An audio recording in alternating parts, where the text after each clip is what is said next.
Payment করার জন্য আমাদেরকে সর্বপ্রথমে ই চালানের যে অফিসিয়াল সাইট সেটি খুলে নিতে হবে। খুলে নেওয়ার পরে এখানে 3টি অপশন পাবেন। একটি হলো চালান নাম্বার দিয়ে সার্চ করলে দেখতে পারবেন, একটি ভেহিকেল নাম্বার, একটি ডিএল নাম্বার।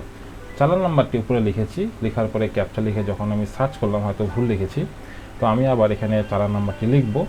তবে আপনারা ভাবতে পারেন যে চালান নাম্বারটি কোথায় পাবো। তো চালান নাম্বারটি যদি আপনাদের আরসি বুকে মোবাইল নাম্বার থাকে রেজিস্টার্ড করা, তো সেই নাম্বারে একটি এসএমএস চলে আসবে যে আপনার যে ফাইন হয়েছে ফাইনের তথ্য নিয়ে একটি নাম্বার চলে আসবে।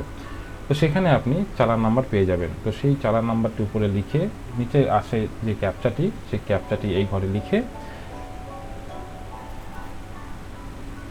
গেট ডিটেলসে ক্লিক করবেন।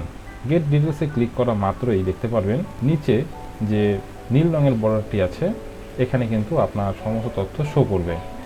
তো আমি এখন এখান থেকে গেট ডিটেলসে ক্লিক করব। গেট ডিটেলসে ক্লিক করা মাত্রই আরসি বুকে রেজিস্টার্ড মোবাইল নাম্বারে একটি ওটিপি যাবে। সেই ওটিপিটি এই ঘরে ফিল করতে হবে। তো আমি এখানে ওটিপিটি লিখছি, দেখতে পাচ্ছেন। ওটিপিটি লেখার পর আমাদেরকে সাবমিট যে অপশনটি আছে, নিচের সাবমিট অপশন, এই সাবমিটে ক্লিক করতে হবে। সাবমিট অপশনে ক্লিক করার পর এখানে পেমেন্ট অপশন খুলে আসবে। তো কোনায় পেমেন্ট অপশন থাকবে, সেখানে ক্লিক করতে হবে। ক্লিক করার পর এবার এখানে আসবে হলো পেমেন্টের অপশন, অর্থাৎ পেমেন্ট ডিটেলস। তো এখান থেকে 3 নম্বর অপশনে গ্রিপস চুজ করে টিক বক্সে টিক করে সাবমিট অপশনে ক্লিক করার পর আমাদের কাছে কিন্তু গ্রিপসের যে অফিসিয়াল সাইট সেটি খুলে আসবে। এখান থেকে আমাদেরকে এখন করতে হবে পেমেন্ট। তো পেমেন্টের জন্য পেজটিকে টুক করে উঠালে নিচে অ্যামাউন্ট শো করবে। ভেরিফাই অপশনে ক্লিক করে নেক্সট। এরপর এখান থেকে payment mode SBI, payment gateway bank, next. এরপর আমাদের সামনে কিন্তু গ্রিপসের যে জিআরএন নাম্বার সেটি চলে আসবে।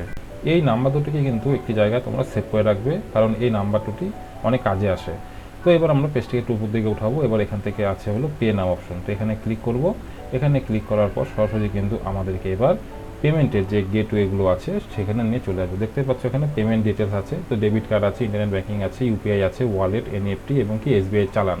তো আমি এখান থেকে ইউপিআইয়ের মাধ্যমে পেমেন্ট করব এবং ইউপিআইয়ের মধ্যে দুটি আইডি আছে, একটি হলো ইউপিআই কিউআর, একটি আছে ইউপিআই আইডি। তো আমি ইউপিআই কিউআর দিয়ে করে পে নাও অপশনে ক্লিক করব। এবার কিন্তু আমাদেরকে এসবিআইয়ের যে কিউআর কোড আছে সেটি আমাদের সামনে চলে আসবে, আর সেই কোডটিকে আমরা স্ক্যান করে পেমেন্ট করব।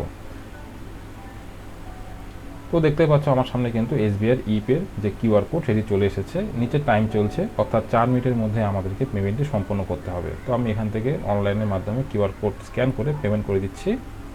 তোমরা চাইলে ওখান থেকে গুগল পে, ফোনপের মাধ্যমেও করতে পারো পেমেন্ট, অথবা নেট ব্যাঙ্কিংয়ের মাধ্যমেও করতে পারো পেমেন্ট। তবে আমি এসবিআইয়ের ইপে এর মাধ্যমে পেমেন্ট করব, এটি আমার কাছে সহজ মনে হয়। আর আমি যখনই পেমেন্ট করি কিউআর কোডের মাধ্যমে পেমেন্ট করে থাকি। আমার পেমেন্টে কিন্তু সাকসেসফুলভাবে কমপ্লিট হয়ে গেছে, দেখতে পাচ্ছ। এবার আমাদেরকে রিডাইরেক্ট করে দেবে গ্রিপসের পোর্টালে। দেখতে পাচ্ছ ট্রানজ্যাকশন মেসেজ, এখানে কিন্তু পেমেন্ট সাকসেসফুল হয়ে গেছে। আমি ডাউনলোড চালানটি নিয়ে নিচ্ছি, কিছুক্ষণ ওয়েট করবে। এবার কিন্তু আমাদেরকে নিচে প্রিন্ট রিসিভ আছে, এখানে ক্লিক করব। এখানে ক্লিক করা মাত্রই কিন্তু আমাদের সামনে চালানের যে অরিজিনাল কপি অর্থাৎ রিসিভ কপি সেটি চলে আসবে। এবার আমরা এটিকে প্রিন্ট করে কাস্টমারকে দিয়ে দিতে পারি, আর যদি নিজের জন্য হয় তবে এটিকে আমরা সেভ করে রাখতে পারি। তো এইভাবে কিন্তু যে আমাদের ট্রাফিক ফাইনগুলো আছে পেমেন্ট করতে হয়। তো এই ট্রাফিক ফাইন পেমেন্ট করার যে সহজ পদ্ধতি তাই সেটি আমি আপনার সাথে শেয়ার করলাম। যদি এই তথ্যটি ভালো লেগে থাকে তো অবশ্যই চ্যানেলটিকে সাবস্ক্রাইব করবেন, ভিডিওটিকে লাইক করবেন এবং প্রচুর পরিমাণে শেয়ার করবেন, যাতে সমস্ত বন্ধুবান্ধব এই তথ্যটি জানতে পারে। দেখা হচ্ছে পরে আর একটি নতুন আপডেট নিয়ে। ততক্ষণের জন্য বাই।